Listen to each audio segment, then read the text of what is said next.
प्रकार के शास्त्र हैं भगवान को प्राप्त करने के। सनातन धर्म में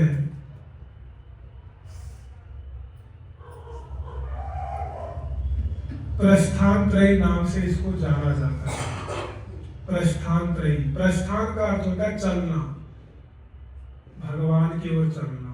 आप प्रस्थान कीजिए, चलिए, तो इसलिए नाम है प्रस्थानत्रयी।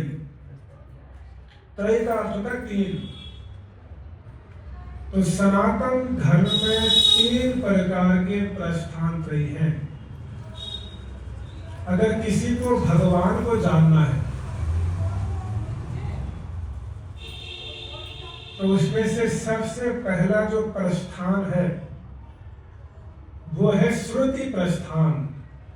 क्या है? श्रुति प्रस्थान। आ रहा समझ में? श्रुति प्रस्थान। और दूसरा है न्याय प्रस्थान। दूसरा क्या है? न्याय प्रस्थान।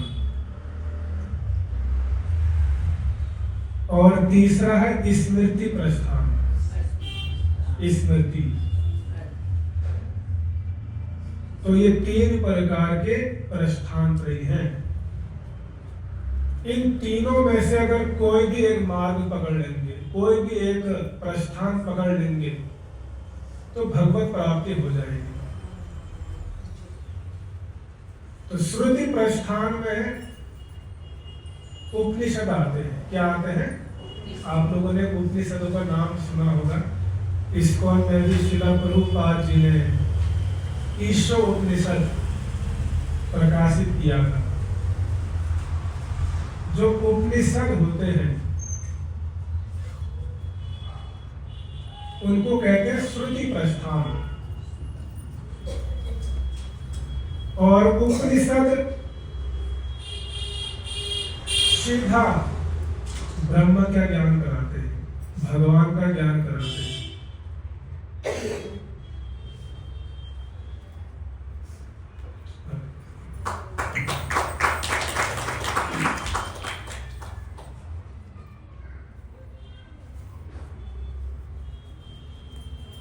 और न्याय प्रस्थान में ब्रह्म सूत्र आता है, वेदांत दर्शन।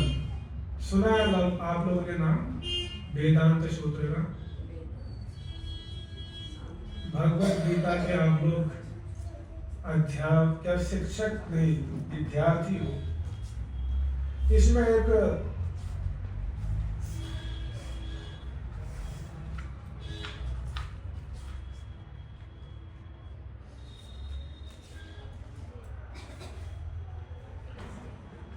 यहाँ पर एक समर्पण है। आप लोगों ने पढ़ा होगा कभी, पढ़ा सबने समर्पण। यहाँ पर देखा वेदांत दर्शन, जिसको वेदांत सूत्र, ब्रह्म सूत्र भी जिसको कहते हैं। तो प्रभुपाद जी ने इस भगवत गीता को बलदेव विद्याभूषण जी को समर्पित किया हुआ है। क्योंकि बलदेव विद्याभूषण जी ने वेदांत दर्शन पर अपना भाष्य लिखा था, जिसको गोविंद भाष्य कहते हैं। तो जो न्याय प्रस्थान है उसमें ये वेदांत दर्शन आता है, न्याय प्रस्थान। तीसरा होता है स्मृति प्रस्थान। स्मृति प्रस्थान में आते पुराण, इतिहास, महाभारत, ये सब स्मृति प्रस्थान में आते हैं। कुछ पल्ले पढ़ना कि नहीं पढ़ना, इतनी शास्त्रीय भाषा को मैं सामान्य भाषा में बताने का प्रयास कर रहा हूँ। स्मृति प्रस्थान में क्या आते हैं? रामायण, पुराण, महाभारत, इतिहास, ये सब स्मृति प्रस्थान में आते हैं।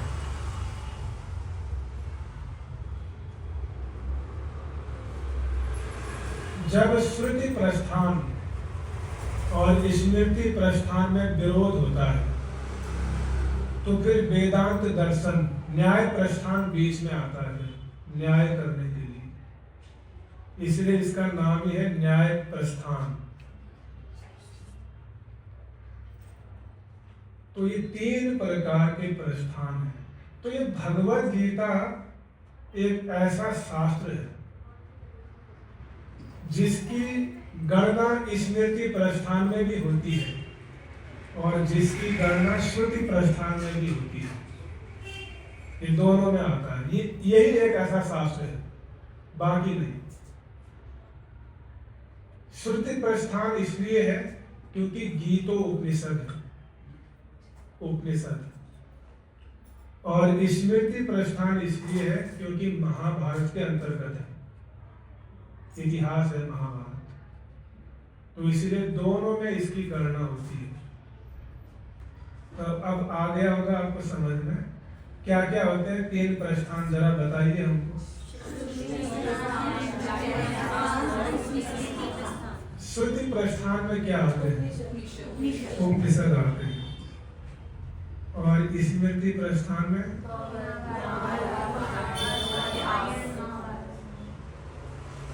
और न्याय प्रस्थान में वेदांत सूत्र, ब्रह्म सूत्र। यही हमारे सनातन धर्म के शास्त्र हैं। और जो व्यक्ति या जो महापुरुष इन तीनों प्रस्थान पर अपना भाष्य लिख सकता है वही आचार्य कहलाता है, वही गुरु है और वही आचार्य है, और वही संप्रदाय को प्रमाणिक माना गया है। जिस संप्रदाय में इन तीनों प्रस्थान पर भाष्य ना हो उस संप्रदाय को प्रमाणिक नहीं माना गया और उसको आचार्य नहीं कह सकते। ये विशेषता है। इसीलिए जितने भी वैष्णव आचार्य हुए हैं सभी ने इन तीनों प्रस्थान पर भाष्य लिखा है। यहां तक कि जो मायावादी शंकराचार्य जी हैं उन्होंने भी भाष्य दिया है इन तीनों पर। तभी उसको हम आचार्य कह सकते हैं, नहीं तो नहीं। हमारे संप्रदाय में बलदेव विद्याभूषण जी ने भाष्य लिखा है वेदांत दर्शन पर।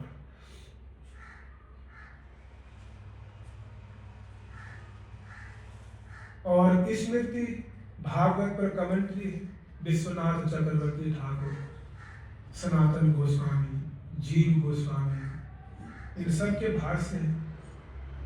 तो स्मृति प्रस्थान पर भी भाष्य दिया हुआ है, श्रुति पर दिया हुआ है, उपनिषद पर बलदेव विद्याभूषण जी ने।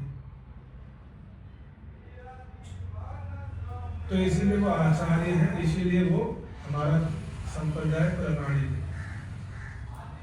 श्रील प्रभुपाद जी ने भी तीनों पर अपना भाष्य दिया, यानी अपना तात्पर्य दिया हो। उपनिषदों पर यानी ईशोपनिषद, भगवत गीता पर 2 और श्रीमद् भागवत महापुराण। तो इसलिए प्रभुपाद जी आचार्य हैं, तभी वो आचार्य कहलाएगा अगर वो तीनों चीज पर भाष्य देता। लेकिन प्रभुपाद जी की एक इच्छा अधूरी है। चैतन्य चरितामृत में प्रभुपाद जी कहते हैं कि मैं वेदांत दर्शन पर भी अनुवाद करना चाहता हूँ, तात्पर्य देना चाहता हूँ। तो प्रभुपाद जी उसको पूरा नहीं कर पाए, एक इच्छा किया है प्रभुपाद जी। तो हमारे इस्कॉन आंदोलन में वेदांत दर्शन नहीं है, इसलिए हमारी परंपरा में बलदेव विद्याभूषण शायद प्रभुपाद जी देते, हो सकता है और सरल भाषा में होता है। तो ब्रह्म सूत्र जो ग्रंथ है वो सामान्य लोगों के लिए नहीं है, यानी सामान्य लोग उसको नहीं समझ पाएंगे, इसीलिए उसको आचार्य समझाते हैं। आप खुद ही देखो, गीता को समझना भी इतना आसान नहीं है, क्योंकि ये ब्रह्म विद्या है। ब्रह्म विद्या यानी जिसका संबंध सीधा उपनिषदों से है। उपनिषद और वेदांत, ये जो ग्रंथ होते हैं ये सबके समझ में नहीं आते। पुराण आ जाएंगे आपके समझ में, इतिहास भी आप समझ जाओगे, रामायण महाभारत, पुराण, कथाएं, ये तो समझ जाओगे आप, लेकिन जो ब्रह्म विद्या है, भगवत गीता, उपनिषद, ये सबकी बस की बात नहीं है। इसीलिए चुनौती दिया गया है सनातन धर्म में, अगर अपने आप को आचार्य घोषित करना है तो इनको समझा के दिखाओ, तब आपको आचार्य कहेंगे, नहीं तो नहीं। कथा तो कोई भी बोल देगा, तो सिद्धांत परक बातें इनको समझा के दिखाओ, तब माने आप आचार्य हैं। ये है चुनौती। आ रहा समझ में सबको? तो इसलिए आचार्य बनना, विद्वान होना इतना आसान नहीं है। थोड़ा सा कुरान की कुछ स्टोरी पढ़ दी, उससे आप ज्यादा काम नहीं चला सकते हो। जहाँ विद्वान लोग बैठे होंगे वहां इनकी बात होती है, वहां ये कथाएं काम नहीं आती। विश्वनाथ चक्रवर्ती ठाकुर वर्णन करते हैं, जब रथ के ऊपर अर्जुन खड़े हैं तो भगवान बैठे हुए हैं, युद्ध में आए हैं, तो अर्जुन अपने पैरों से भगवान के कंधे को ठोकर मारा, पुश किया कि सेनयोर उभयर मध्य, कि मेरा रथ दोनों सेनाओं के मध्य में ले चलो। ऐसे आदेश दिया अच्युत भगवान कृष्ण को।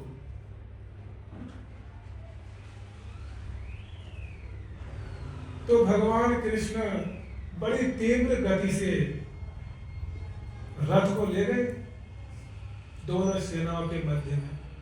अर्जुन बहुत उत्साहित है युद्ध करने के लिए।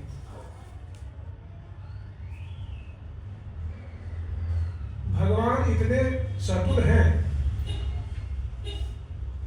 दोनों सेनाओं के मध्य में जाकर रथ को खड़ा कर दिया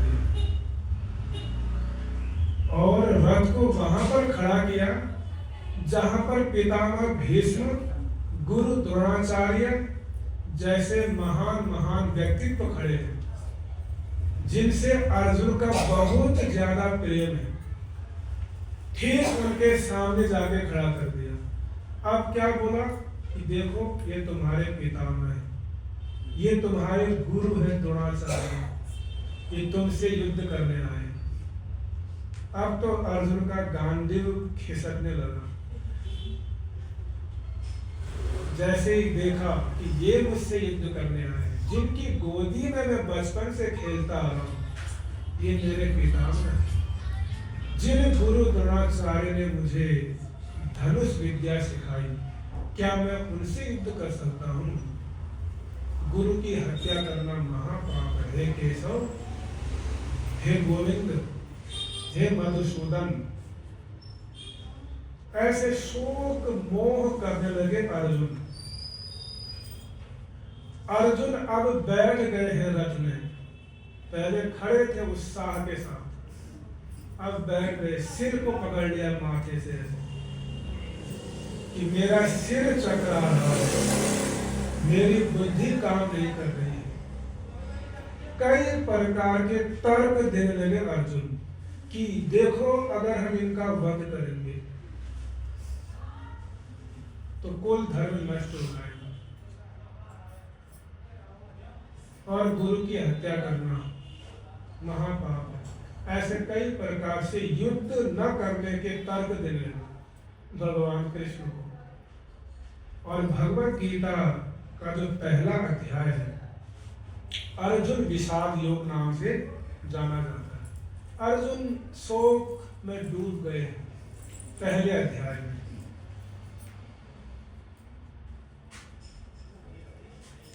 पहला अध्याय में भगवान नहीं बोले, कुछ भी नहीं बोले। भगवान चुपचाप सुन रहे हैं अर्जुन की बातों को, कोई भी उत्तर नहीं दे रहे हैं।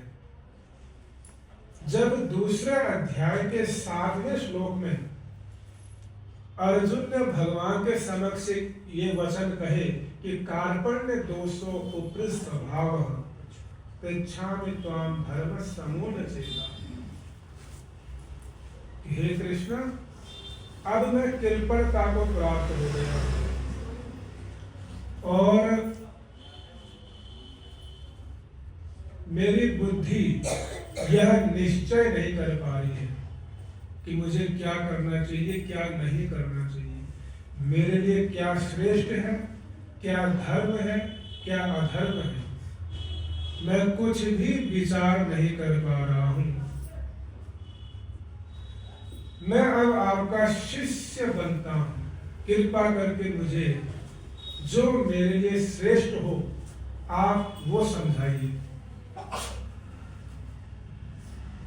तो भगवान इसी क्षण का इंतजार कर रहे हैं,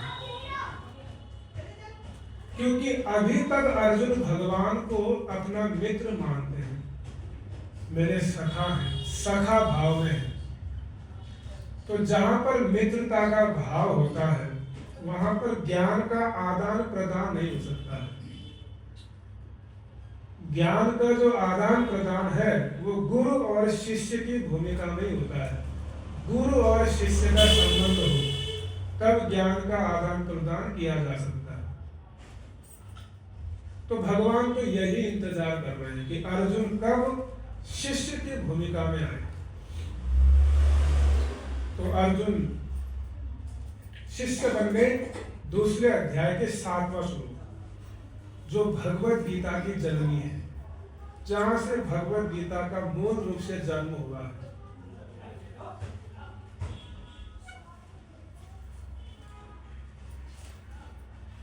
तो भगवान कृष्ण बोलने लगे पहली बार, श्री भगवान उवाच। भगवत गीता में कृष्ण के लिए श्री भगवान उवाच शब्द का प्रयोग किया गया है। श्री कृष्ण उवाच नहीं कहा, जैसे अर्जुन उवाच कहा, संजय उवाच कहा, धृतराष्ट्र उवाच कहा, ऐसे श्री कृष्ण उवाच भी कह सकते हैं, लेकिन श्री भगवान उवाच, क्योंकि कृष्ण नाम के कई हो सकते हैं। कौन से कृष्ण ने कहा? जो गीता वाले कृष्ण है वो कृष्ण है श्री भगवान, इसीलिए कहा श्री भगवान उवाच। तो भगवान कृष्ण कहते हैं कि तुम बात तो पंडितों की तरह, विद्वानों की तरह कर रहे हो, लेकिन तुम एक नंबर के मूर्ख हो। ऐसा भगवान कहते हैं अर्जुन को। अर्जुन उम्मीद कर रहे थे शायद भगवान कुछ प्रशंसा युक्त शब्द बोलेंगे कि मैंने इतने अच्छे अच्छे तर्क रखे भगवान के समक्ष, शास्त्रों से ही मैंने कोट किया हुआ है कि गुरु पितामह संबंधी इनकी हत्या नहीं करनी है, मारना नहीं है, सब पाप है। शास्त्र से अर्जुन भगवान को समझा रहे हैं। तो भगवान ने कहा आप तो मूर्ख हो। क्यों मूर्ख हो? क्योंकि तुमको यही पता नहीं है कि शरीर और आत्मा में क्या अंतर है। ये तो सब नश्वर है, देहि अस्मिन् यथा देह। तो भगवान फिर शरीर और आत्मा में अंतर समझाते हैं कि तुम जिनको अपना माने हो, ये जो संबंध है ये शरीर से संबंधित है, लेकिन अजो नित्यम शाश्वतम पुराणम न हन्यते हन्यमाने शरीर। आत्मा तो नित्य है, शाश्वत है, शरीर केवल नष्ट होता है। तुमको इतना भी पता नहीं है।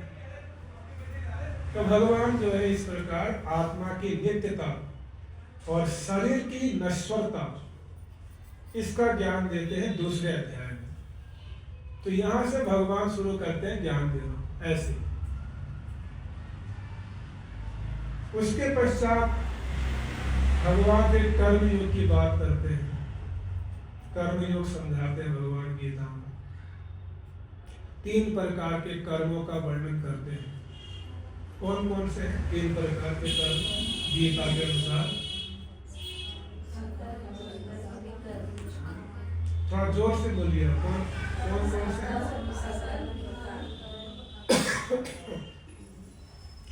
कर्म, अकर्म, विकर्म, ये 3 प्रकार के कर्म।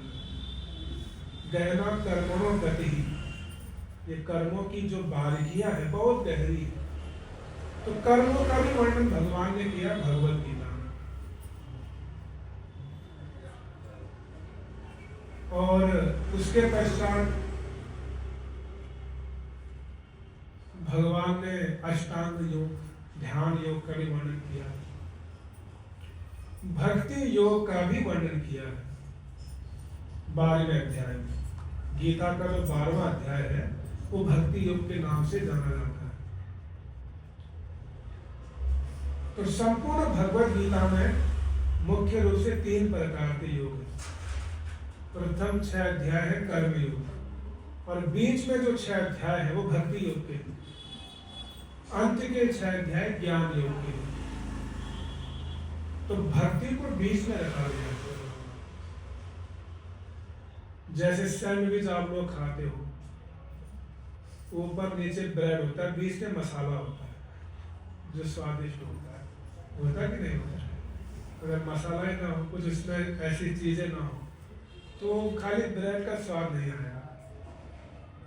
तो यही भगवत गीता में जो असली स्वाद है वो भक्ति का है, वो मसाला है समझो आप।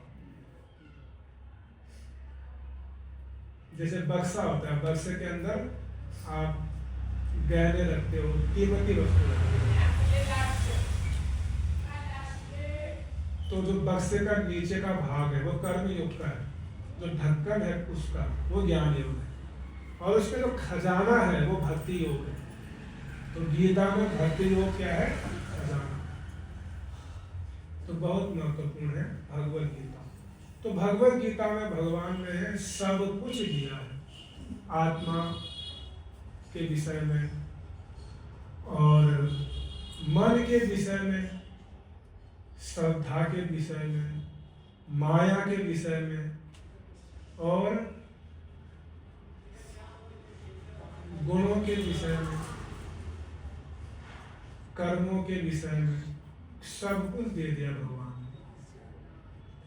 कौन लोग मेरी भक्ति करते हैं, कौन लोग मेरी भक्ति नहीं करते हैं, सब कुछ दिया है। ऐसा कोई भी विषय नहीं है जो गीता में ना हो। नमाम दुष्कृतनो मूढ़ा, भगवान बोलते हैं ऐसा।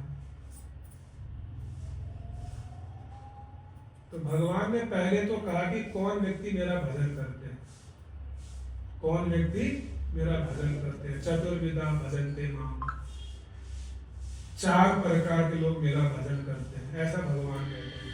भगवान ने इतना ही बोला था, लेकिन अर्जुन के मन में ये प्रश्न उठा कि ऐसे भी लोग हैं इस संसार में जो आपका भजन नहीं करते हैं। बड़ा आश्चर्य है, आप तो भगवान हैं और सबके माता पिता है, सबके मित्र है, सबके संबंधी हैं, फिर भी ऐसे कौन है जो आपका भजन नहीं करते हैं? तब भगवान को कहना पड़ा नमाम दुष्कृतनो मूढ़, 4 प्रकार के लोग, मूढ़ व्यक्ति और जिनका ज्ञान माया ने हर लिया हो, आसुरीन भाव आश्रिता, नराधम, मनुष्य में जब अधम है। तो भगवान ने तो सब कुछ दे दिया गीता में, इसलिए केवल पढ़ना है, इसको समझना है। तो इसीलिए क्या करो आप लोग, भगवत गीता पर नित्य पढ़ो। समझ में नहीं आता तब भी पढ़ो, एक श्लोक पढ़ो प्रत्येक दिन, उसका अनुवाद, उसका तात्पर्य गहराई से।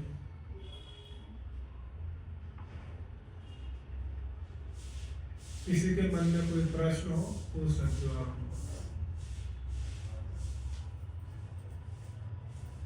अगर गीता अगर समझ में नहीं आता है तो फिर भक्ति मार्ग में आगे नहीं बढ़ सकते। तो इसलिए भगवत गीता को हल्के में नहीं लेना है, ये हमारा मूल शास्त्र है।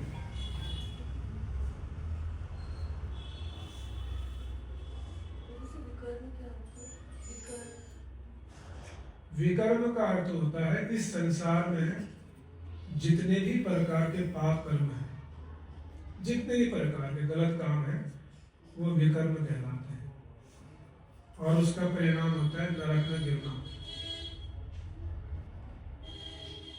कर्म का अर्थ होता है पुण्य कर्म, और अकर्म का अर्थ होता है भक्ति में जो कर्म किए जाते हैं।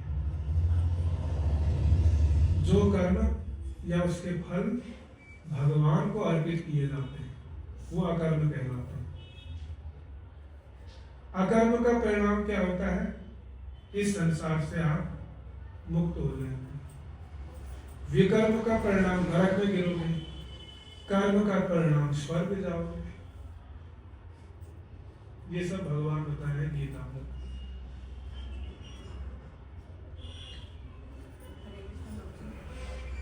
चार प्रकार के कौन से लोग हैं जो भक्ति करना चाहते हैं? आर्त, जिज्ञासु, अर्थार्थी और ज्ञानी। आर्त मतलब दुखी व्यक्ति, जिज्ञासु ज्ञानी और अर्थार्थी धन की कामना। ये सब भगवान की शरण में आते हैं। इनको भगवान ने पुण्यवान कहा है। इनको भगवान ने भक्त तो नहीं कहा, पुण्यवान कहा। तो इनमें से भगवान को कौन प्रिय है? तेषां ज्ञानी नित्य युक्त एक भक्ति विशिष्ट थे। इन चारों में से ज्ञानी भगवान को प्रिय है, ये भगवान कह रहे हैं, बाकी तीन नहीं।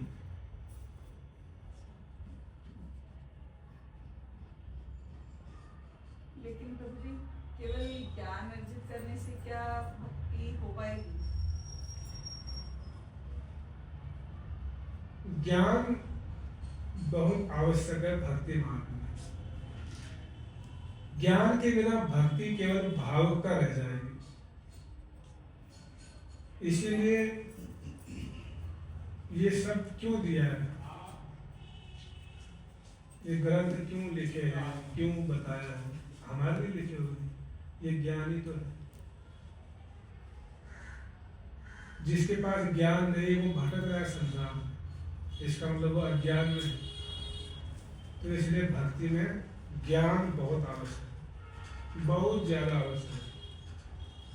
नहीं तो आप समझ ही नहीं पाओगे भक्ति का उद्देश्य क्या है, भक्ति क्यों करना है।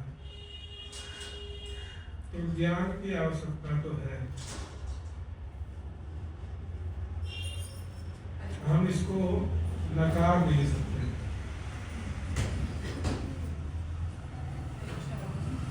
क्रोध करना भी क्या विकर्म है? हाँ, क्रोध करना विकर्म है। क्रोध करना बिल्कुल विकर्म है। काम, क्रोध, लोभ, ये भगवान ने नरक के द्वार लगाए गीता में। क्रोध जो है ना, हमारी तपस्या, हमारे भजन को नष्ट करता है। जैसे आपने सुबह माला किया, 16 माला, खूब आरती किया, गीता भी पढ़ा, फिर उसके बाद क्रोध कर दिया आपने, वो सब मिट्टी से रख दिया आपने, यानी खीर में मिट्टी डाल दिया आपने, ऐसा काम कर दिया।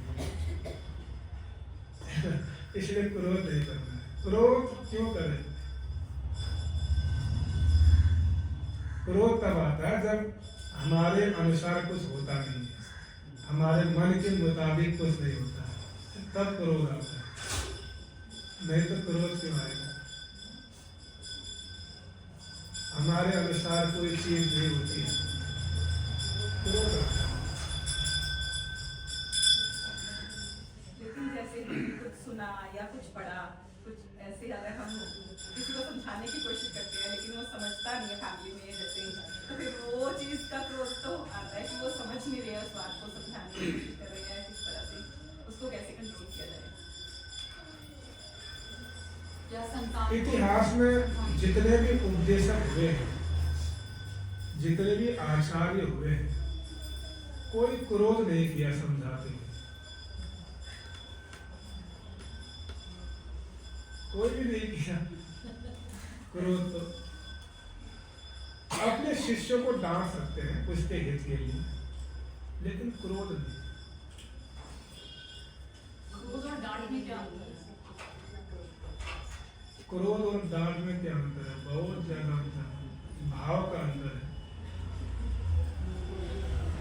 डांटने का अर्थ होता है दूसरे के हित के लिए। जैसे बच्चे को आप डांटते, बच्चे को आप डांटते तो उसके हित के लिए। क्रोध में क्या होता है? ईर्ष्या होती है, द्वेष होता है।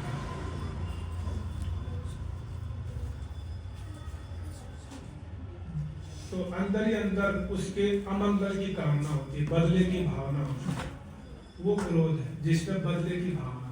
उसका अमंगल हो जाए, उसका पैर टूट जाए, और ये हो जाए, जो बोलते नहीं बोलते संसार, तुम्हारे साथ ऐसा हो जाए, तो किसी को कष्ट पहुंचाने की भावना, किसी का अमंगल करने की भावना, ये सब क्रोध है। डांटना मतलब अपने संबंधियों को उनके कल्याण के लिए, उसमें अमंगल की भावना नहीं होती, उसमें होती है कि इनका मंगल हो, ये सुधरे, ये अच्छे राह पर चले, ऐसी भावना होती है। क्रोध कहाँ होगा? जब आपको कोई थप्पड़ मारे सड़क में, तब वहाँ क्रोध आएगा कि इसका भी अमंगल हो जाए, इसका वो हो जाए, ये तो हो जाए। आया समझ में? इन्हीं दोनों चीजों में कंफ्यूजन थी कि ये तो तेज और किस में बोलना और एक गुस्सा करना उस तरह से। मोस्टली माता जी सब डांट में चली गई। शब्द एक ही है, भाव का अंतर है।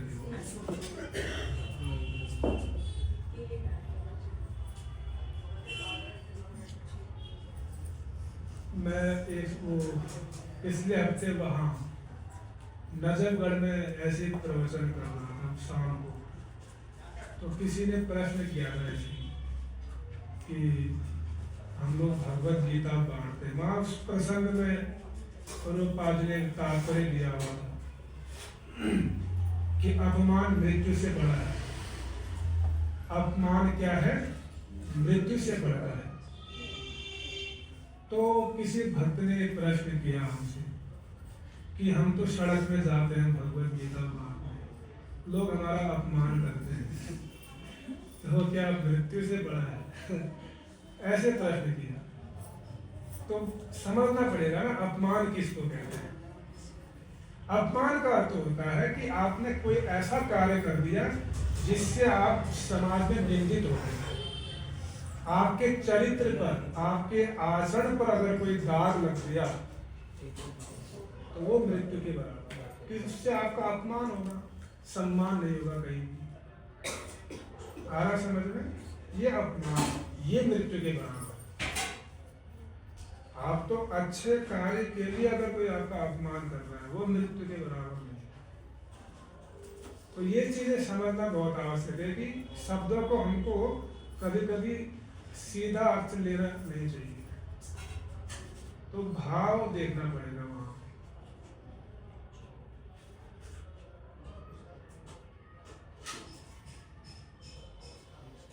ठीक है, समय हो गया है, यहीं पर हम विराम देते हैं। कल गीता जयंती है। प्रभु जी कभी कभी ऐसे एलिगेशंस भी लग जाते हैं जो कुछ आपने किया ही नहीं, उसका वो किसमें जाता है? अगर आपको पता है हमने कुछ किया नहीं है, तो गुरु और भगवान को भी पता है, तो गुरु और भगवान की नजरों में अगर आप ठीक हो तो फिर कोई असुविधा नहीं है।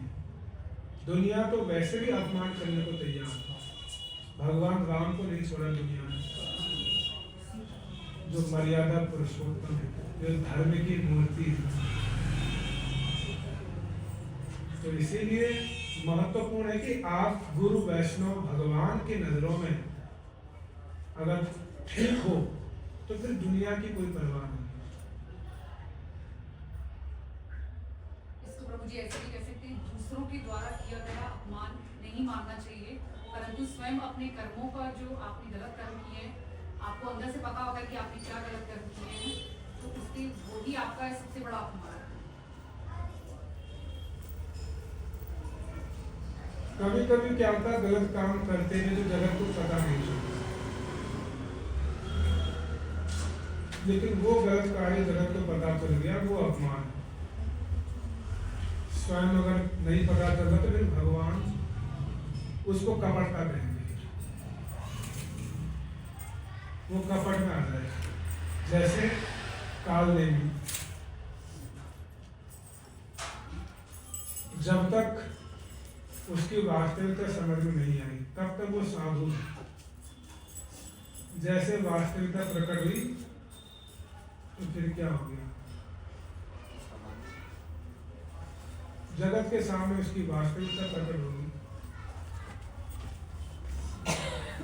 तो ये छोटी छोटी बातें, कपटता, अपमान, क्रोध करना, काम, क्रोध, लोभ। काम मतलब डिजायर, हमारी इच्छा। हमारी इच्छाओं में अगर बाधा पहुंचती है तो क्रोध आता है। क्या आता है? ये काम, क्रोध, लोभ तीनों एक दूसरे के वो है, भाई है, ये समझो।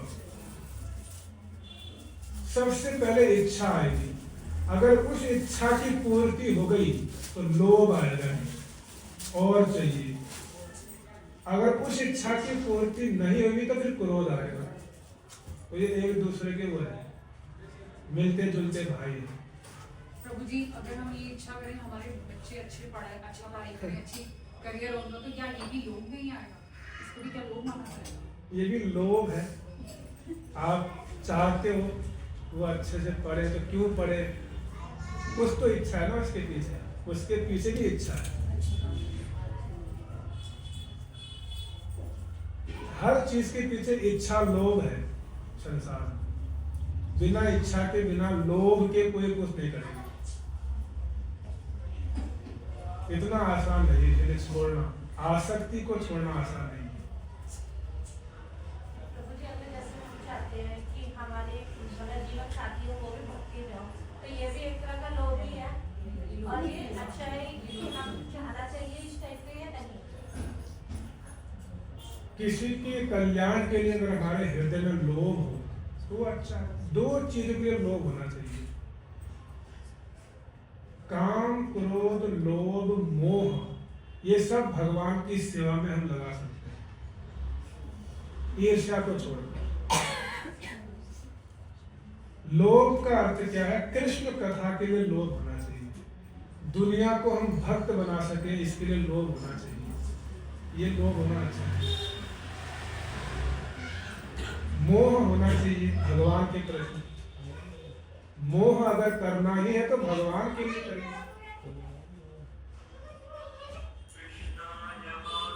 ईर्ष्या मत करिए। ईर्ष्या न भगवान के साथ काम आएगी न संसार में। ईर्ष्या को भगवान की सेवा में नहीं लगा सकते।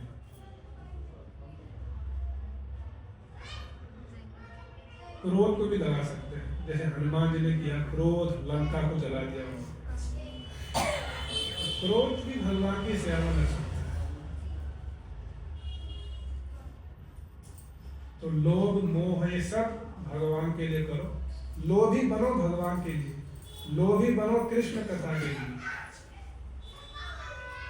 जैसे धन का लोभ होता है, धन का मोह होता है, परिवार का मोह होता है, ऐसा मोह अगर कृष्ण के लिए हो जाए, कृष्ण कथा के लिए हो जाए, गीता के लिए हो जाए, तो फिर तो इसी जन्म में आप भगवत धाम चले जाओगे। लेकिन ये बहुत कठिन है, बहुत कठिन है।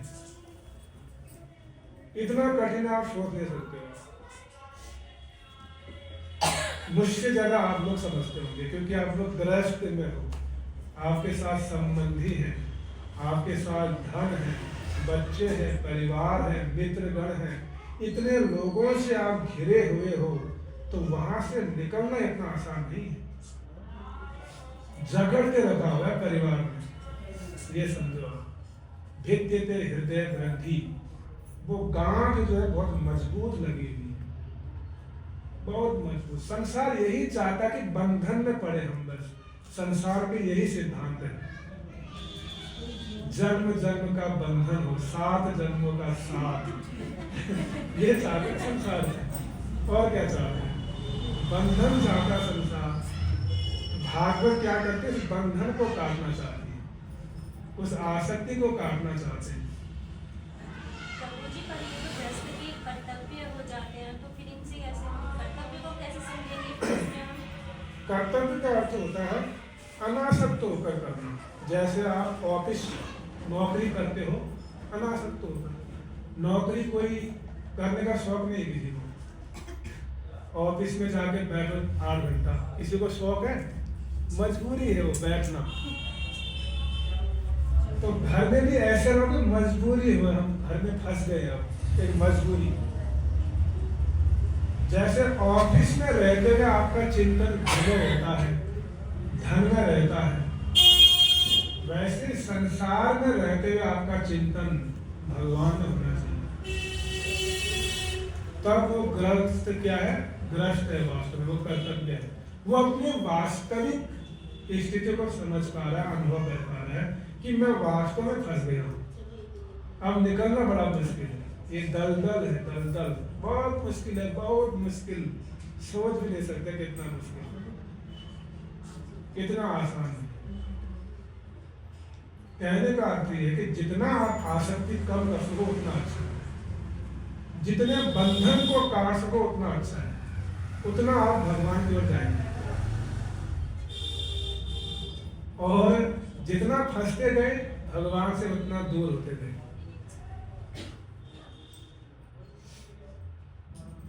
आ रहा समझ में सबको? तो बंधन बहुत भयानक है। अगर बंधना ही है तो भगवान से बंधी।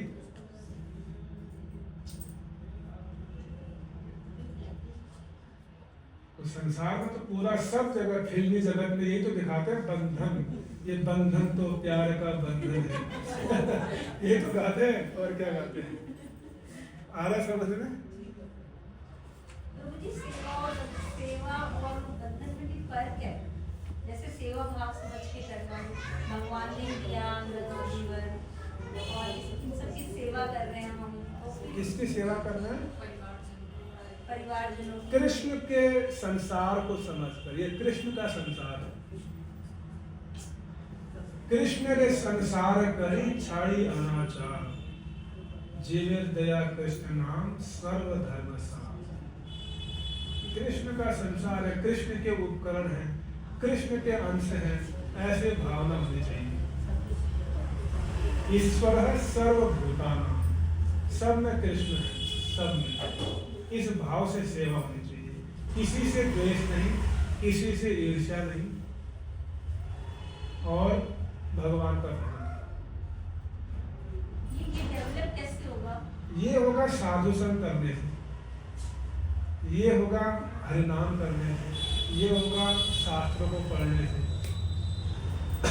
कभी शास्त्र खोले से नहीं, हरिनाम भी ऐसे कर रहे हैं, बस साधु संग हो नहीं रहा है।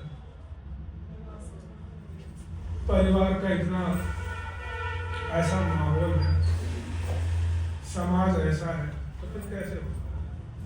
जैसा समाज, जैसा परिवार का माहौल, वैसे हम बनेंगे, वैसे चेतना बनेगी। इसीलिए बहुत आवश्यक है साधु संग में, बहुत आवश्यक है गीता का आश्रय लेना, नहीं तो बंधन में पड़ना पड़ेगा। संसार इस बंधन को काटना है, और जो इस बंधन से मुक्त हो गए वही सफल है। और कोई प्रश्न? एक लोभ होता है और एक लौल्यम होता है। लोभ और लौल्यम में अंतर है। लौल्यम का अर्थ होता है उसके बिना रह नहीं पाना, प्राण छूट जाएंगे, अब प्राण छूट जाएंगे, ऐसी भावना। लोभ का अर्थ होता है कि एक हृदय में इच्छा है कि वो मिल जाए, बस लोभ है, इच्छा। और उस इच्छा में जब तीव्रता आ गई कि अब तो रह ही नहीं सकता उसके बिना, जब तक वो नहीं मिलेगा मैं बैठूंगा ही नहीं, उसके लिए लगे रहूंगा, वो लौल्यम आया समझ में? जैसे मुझे ब्रज भाव चाहिए तो मैं ब्रज में ही रहूंगा, ब्रज हो जाए। रघुनाथ दास गोस्वामी की तरह भजन करके दिखाऊंगा, लेकिन मुझे कृष्ण प्रेम चाहिए, ब्रज भाव चाहिए, ये लौल्यम है। तो जब तक लौल्यम नहीं आएगा वो ब्रज भाव नहीं मिलने वाला है।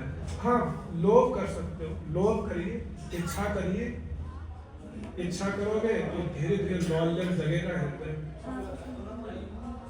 इतना आसान है। तो लौल्यम संसार के प्रति, धन के प्रति है, परिवार के प्रति है।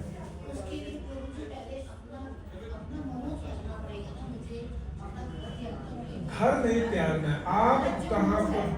आप कहाँ पर हो महत्वपूर्ण नहीं, आपकी आसक्ति कहाँ है ये महत्वपूर्ण है। आप घर में रिश्तेदार संबंधी सबके साथ बैठे हो, लेकिन आपकी आसक्ति नहीं है, तो फिर तो आप सन्यासी हो, घर में रहते हैं। आपको अनासक्त होना है, कहीं में रहो, अनासक्त हो जाओ। अनासक्त का अर्थ होता है कि ये सब टेम्परेरी है, ये वास्तविकता नहीं है। एक हृदय में ऐसा भाव आना, वो अनासक्त है। नहीं तो क्या होता है, सब कुछ यही है बस।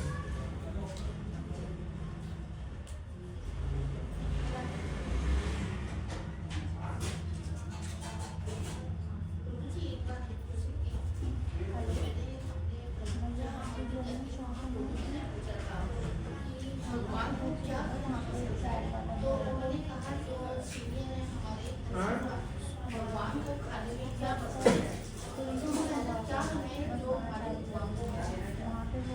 भगवान को क्या पसंद है खाने में, तो भगवान गीता में बता रहे हैं मुझे क्या पसंद है। भगवान नवे अध्याय में बताते हैं, पत्रम पुष्पम फलम तोयम यो में भक्त्या प्रयच्छति। तो भगवान को तुलसी का पत्ता, जल, फल इतना भी दोगे कैसे, भाव और प्रेम के साथ, भक्ति के साथ, वो भगवान को पसंद है। भगवान को 56 व्यंजन भी पसंद नहीं है अगर आप बिना भाव के देखें। तो मूल बात यह है कि आपके पास भक्ति है, भाव है, प्रेम है, तो फिर भगवान स्वीकार करते हैं। फिर कुछ भी हो, फल, सब्जी, अनाज, कुछ भी हो।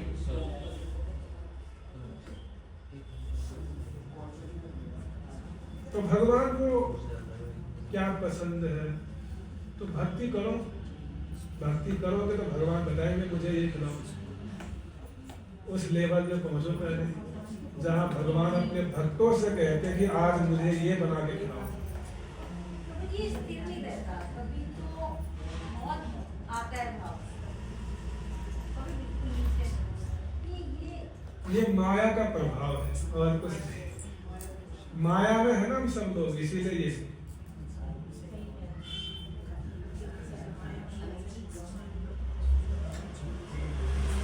भजन करो, धीरे धीरे आगे बढ़ेंगे। जब भजन करेंगे, भजन का प्रभाव, नाम का प्रभाव ऐसा होगा कि फिर हम एक ही जैसे भाव में रह पाएंगे। बहुत कठिन है, बहुत कठिन। 24 घंटे में 5 मिनट अगर आप बैठो, बहुत बड़ी बात, इतना आसान नहीं।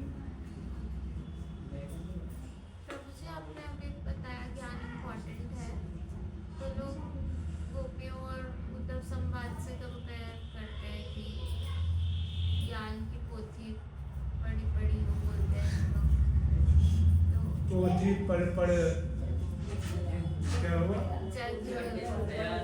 पंडित बयान ये भी एक दूसरा भी है। पढ़ पढ़ के पत्थर भयो, लिख लिख भयो चोर, जिस विद्या से हरि मिले वो विद्या कोई और। ऐसे एक और है कोई दोहा, ये उन लोगों के लिए है जिनका ज्ञान में परिवेश नहीं, जो आलसी है, जो मंद बुद्धि के हैं। ऐसे लोग ऐसे बहाने लिखते हैं।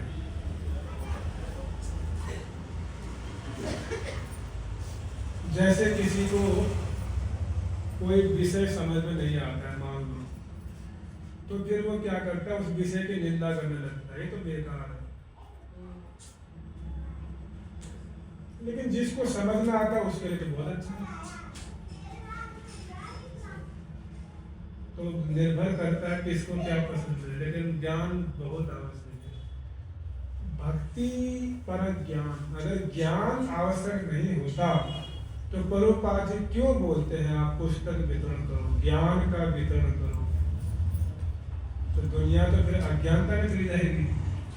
प्रभुपाद जी ने इतने ग्रंथ लिखे, क्यों लिखे होंगे? इतने सारे ग्रंथ आप देख रहे हो सामने, इनमें क्या है? इनमें ज्ञान ही तो है, और क्या है? यह अज्ञानता तो नहीं है, इनमें सब ज्ञान है। हमारे गौड़ीय वैष्णव ने, इतने आचार्यों ने ग्रंथ लिखे, ज्ञान का भंडार है। तो बहुत आवश्यक है ज्ञान, इन शास्त्रों का ज्ञान। श्रीमद् भगवद गीता, श्रीमद् भागवतम, चैतन्य चरितामृत और भी गौड़ीय साहित्य, इनका ज्ञान होना आवश्यक है। ये मूल बात है। ज्ञान नहीं होगा तो भक्ति में आगे नहीं बढ़ना। श्रीमद् भागवतम का एक लिखे प्रभुपाद है, कोई यहाँ पे तात्पर्य है? किसी के मोबाइल में या बुक दिखा दो तो खुला हो मुझे, ये वाला भागवतम फर्स्ट कैंटो के तात्पर्य प्रभुपाद एक बहुत बड़ी बात है। वो निकालो सामने यहाँ, भागवतम का फर्स्ट स्कंद हरिनाम के ऊपर तात्पर्य में जरा दिखाओ मुझे। बहुत बड़ी ज्ञानी थी, बहुत ज्ञानी थी, प्रेम की गुरु, भक्ति की गुरु है, परम ज्ञान, परम ज्ञान। उनके बराबर ज्ञान किसी में नहीं है। बोलते हैं ना प्रभु जी, ये तो प्रेम की बात है, वो तो बंदगी हाँ, बट वो सूक्ष्म ज्ञान की बात कर रहे हैं, आत्म का ज्ञान। जैसे जो भक्ति का ज्ञान है उसकी बात नहीं थी वहां।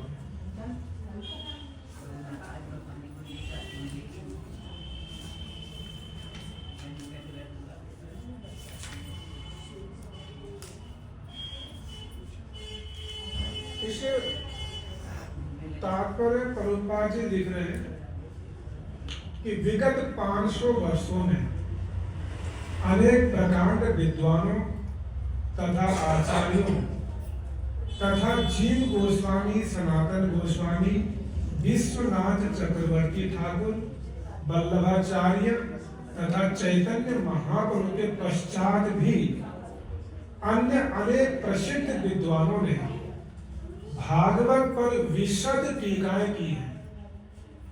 ऐसे में गंभीर अध्येता यानी गंभीर विद्यार्थी को चाहिए कि दिव्य उपदेशों के अधिक आस्वादन के लिए इन सब का अध्ययन करें। ये प्रभुपाद जी लिख रहे हैं। कुछ आया समझ में नहीं आया? ऐसे कितने तात्पर्य प्रभुपाद जी के? एक नहीं, ऐसे कितने? मूर्ख नहीं बन रहा है। ये प्रभुपाद जी ने हमको दिए हैं, इनको तो पढ़ लो कम से कम।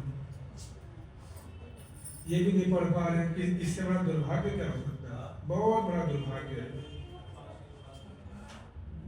इसीलिए ज्ञान होना बहुत आवश्यक है। किनका ज्ञान? भागवत का ज्ञान, गीता का ज्ञान, चैतन्य चरितामृत का ज्ञान बहुत आवश्यक है। एक लाइन आती है, जानिया सुनिया विष खाए। हमें पता है, सबको पता है, यहाँ पे जितने लोग बैठे हैं, हमारा कल्याण किस चीज में है और क्या हमारे लिए सही है। उसके बाद भी नहीं हो पा रहा, तो ये क्यों नहीं हो पा रहा? अनर्थ है, हमारे आसक्ति है, मोह है संसार के प्रति।